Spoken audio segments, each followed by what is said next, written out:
নমস্কার, আশা করি সবাই ভালোই আছেন। দুপুরে আজকে আমি যা রান্না করেছি সেইটাই শেয়ার করেছি, প্রতিদিনই করি, আজকেও তাই করলাম।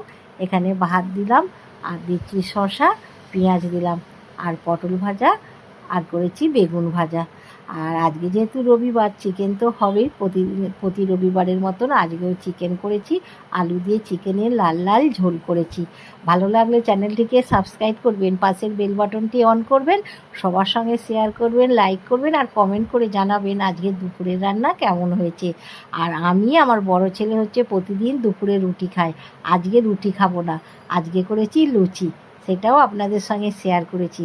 আর দুজন খাবে ভাত, তাদের জন্য এখানে ভাত দিয়েছি। আর এই যে প্রতিদিনের মতন আজকেও চাটনি করেছি, চাটনি দিলাম, আর দিলাম লুচি। লুচি দিয়ে মাংস খেতে কিন্তু দারুণ লাগবে। তাহলে বন্ধুরা নিশ্চয়ই প্রথম থেকে শেষ পর্যন্ত দেখবেন। আবার দেখা হবে, ততক্ষণে সুস্থ থাকবেন, ভালো থাকবেন, আর অবশ্যই পাশে থাকবেন। নমস্কার।